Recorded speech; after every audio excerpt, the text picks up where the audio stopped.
اعوذ باللہ من الشیطان الرجیم بسم اللہ الرحمن الرحیم۔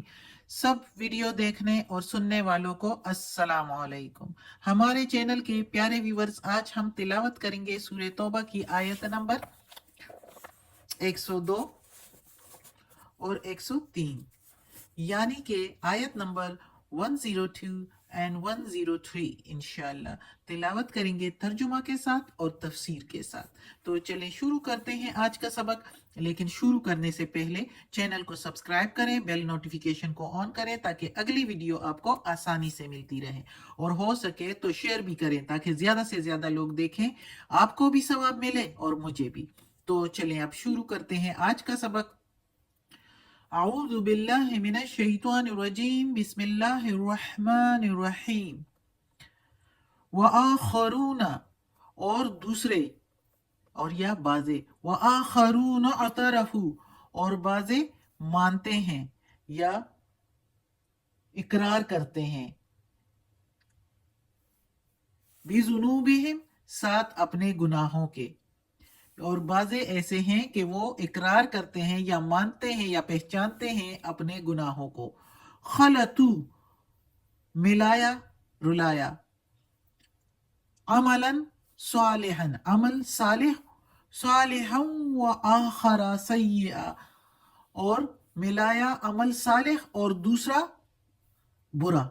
خلطو کا مطلب ملایا جلایا، جو ساتھ ملا جلا ہو، اور عملاً عمل کام، صالحاً نیک عمل، و آخرا اور دوسرا، آخرا کے میننگ دوسرا، سیئا برا، یعنی انہوں نے کچھ اچھے کام کیے، بھلے کام کیے، نیک کام کیے، اور کچھ برے۔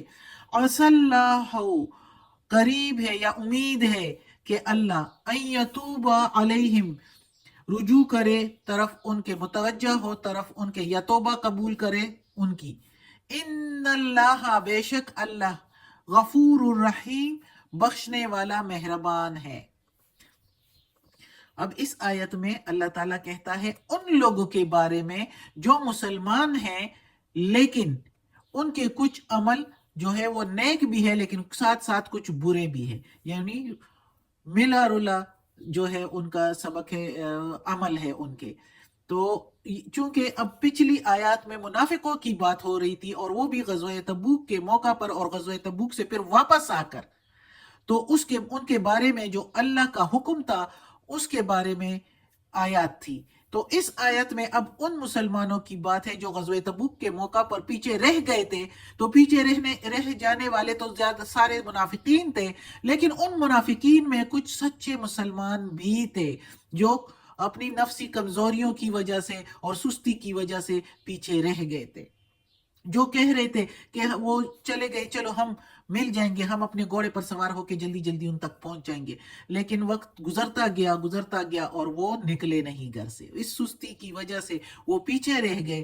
اور جب ان کو پتہ چلا واپسی پر، جب محمد صلی اللہ علیہ وآلہ وسلم اور صحابہ کرام جتنے بھی گئے تھے غزوہ تبوک پر، تو واپسی پر جب ان کو اللہ کا جو حکم تھا اور اس کی خبر ان مسلمانوں کو پتہ چلی جو کہ پیچھے رہ گئے تھے، تو وہ بہت نادم ہوئے، اور ان کو اپنی اس حرکت پر بہت شرمندگی ہوئی، اور وہ اتنے شرمندہ اور اتنے نادم ہوئے، اور چونکہ کچھ نہیں کر سکتے تھے اپنے ساتھ، تو انہوں نے اپنے اس گناہ کا، اس عمل کا جو ہے محمد صلی اللہ علیہ وآلہ وسلم کے سامنے آ کے اقرار بھی کیا کہ ہم سے غلطی ہوئی، یعنی کوئی بہانے عذر نہیں پیش کیے جس طرح منافقین پیش کرتے تھے کہ ہم اگر ایسے ہوتے تو چلے جاتے، اگر ویسے ہوتے تو چلے جاتے، یعنی بہت وہ بہانے بناتے تھے کہ ہمیں لڑائی کا طریقہ نہیں آتا، ہمیں مہارت نہیں ہے اس لیے نہیں گئے۔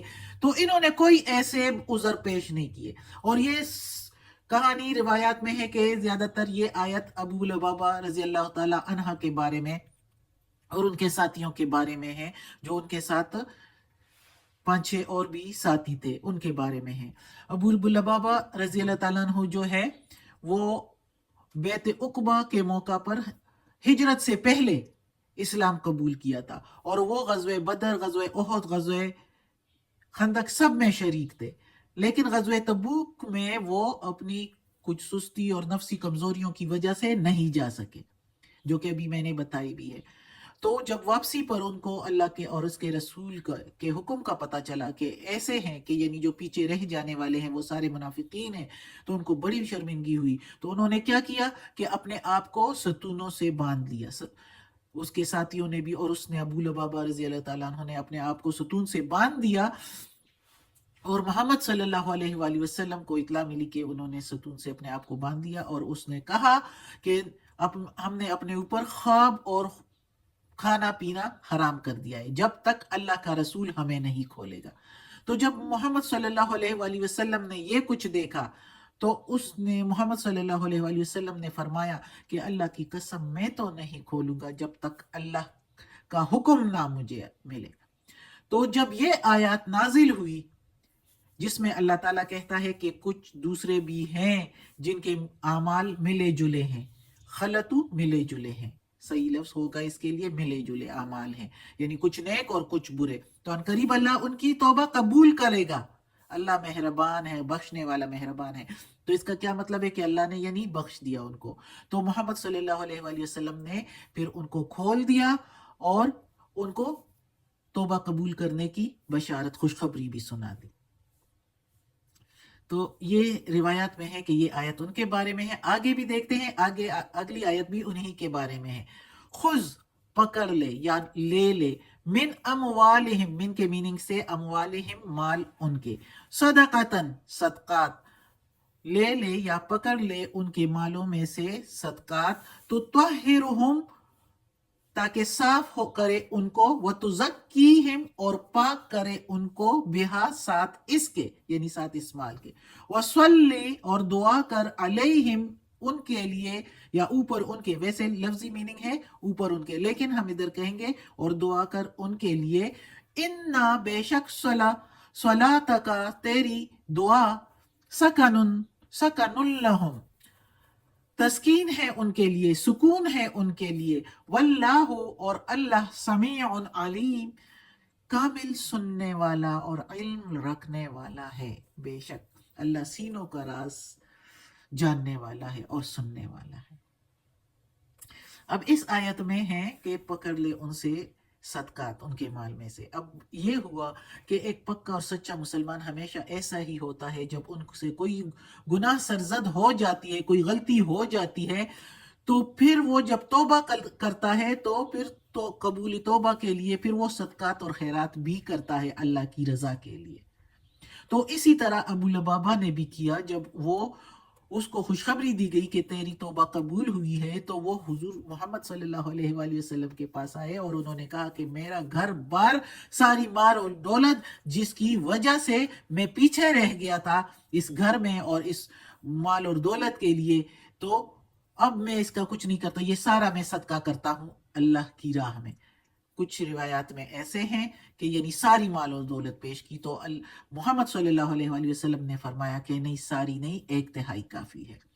جبکہ کسی کی روایات میں ہے، کچھ روایات میں ہے کہ کچھ مال جو ہے وہ صدقہ کے طور پر لے کر حاضر ہوئے تو خدا کی راہ میں صدقہ کریں، تو اللہ تعالیٰ کہتا ہے کہ یہ ان سے قبول کر لیں تاکہ ان کی دلی حالت، دلی کیفیت وہ پاک اور ستھری ہو جائے.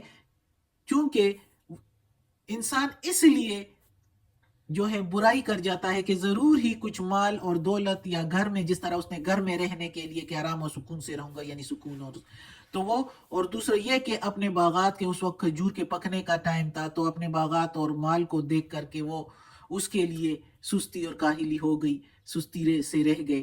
تو اس نے وہی مال پیش کیا کہ اس کی وجہ سے میں رہ گیا ہوں. تو اللہ تعالیٰ کہتا ہے کہ تاکہ ان کے دل خوش ہو جائے، پاک ہو جائے یہ مال دے کر، تو وہ نفسی برائی جو ہے وہ ختم ہو جائے. مال کے دینے سے وہ نفسی برائی جو مال کے لیے ہوتی ہے وہ ختم ہو جائے، تو اس لیے وہ پاک ہو جائے، اس لیے ان سے لے لیں اور ان کے لیے دعا کر لیں. اور بے شک محمد صلی اللہ علیہ وآلہ وسلم جس کے لیے دعا کریں تو اس سے تو دل کو سکون ملتا ہی ملتا ہے. اور اللہ تعالیٰ نے صاف طور پر بتا بھی دیا کہ ظاہر ہے جو مسلمان ہوتے ہیں تو وہ محمد صلی اللہ علیہ وسلم کی دعا سے ان کو سکون ہی ملتا ہے. تو اللہ نے بھی کہہ دیا، کیونکہ اللہ کامل سننے والا اور علم رکھنے والا ہے، جاننے والا ہے، دلوں کا حال جاننے والا ہے. تو یقیناً اس میں کوئی شک نہیں کہ اس طرح ہی ہوا. صدق اللہ العظیم. آج کا سبق ختم ہوتا ہے. اللہ ہمیں توفیق دے اس قرآن مجید کا ترجمہ مکمل کرنے کی اور اس پر عمل کرنے کی توفیق دے. صدق اللہ العظیم. یا اللہ یا پروردگار یا رب العالمین یا مالک یوم الدین یا علی کل شیء قدیر. یا اللہ یہ تیرے کلام قرآن مجید کی تلاوت کی ہے، اس کے زیر زبر پیش میں، تلفظ میں، ترجمہ تفسیر میں کوئی غلطی ہوئی ہو تو یا اللہ معاف کر دینا. تو معاف کرنے والا مہربان ہے. یا اللہ یا غفور و رحیم یا رحمان و رحیم، ہمیں عافیت والے معاملات دے، ہماری بیماریاں، تکالیف، پریشانیاں اور برائیاں ہم سے دور کر دیں. یا اللہ ہمیں اپنے نیک اور صالح لوگوں میں شامل کر دیں. آمین ثم آمین.